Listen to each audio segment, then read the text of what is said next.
পরিষেবার দাবিতে বিক্ষোভ দেখাতে গিয়েও ডিম থেরাপি, এমনটাই দেখা গেল নদিয়ার রানাঘাট পুরসভার 11 নম্বর ওয়ার্ডে।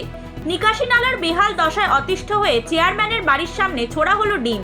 বৃষ্টিতে রানাঘাট পুরসভার 11 নম্বর ওয়ার্ডের নিকাশি নালার কাজ শেষ না হওয়ায় কয়েকটি বাড়িতে নোংরা জল ঢুকছে।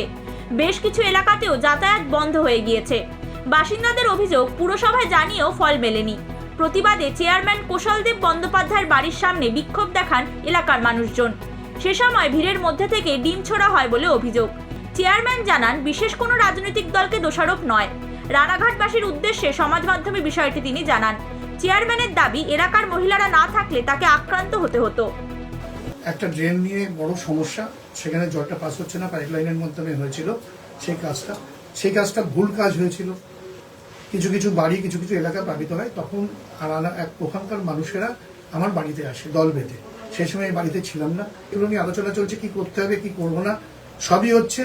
সেই সময়ে একজন কিন্তু ডিম ছোড়ে এবং আমার বাড়িতেও তার আগে ভাঙচুর করার চেষ্টা করে। এটা করেছে কতিপয় 2-3 জন, যাদের ব্যক্তিগত আমার উপর রাগ আছে। সেই ব্যক্তিগত ক্রোধ, আক্রোশ এবং তার যে কতখানি নির্মম বহিঃপ্রকাশ হতে পারে সেটা আমার পাড়ার লোক দেখেছে। আমি যে আমার পাড়ার মহিলারা আজকে যদি না থাকতো তাহলে হয়তো এই 3-4 জন আমাকে শারীরিকভাবে হেনস্থা করতো, মারধর করতো।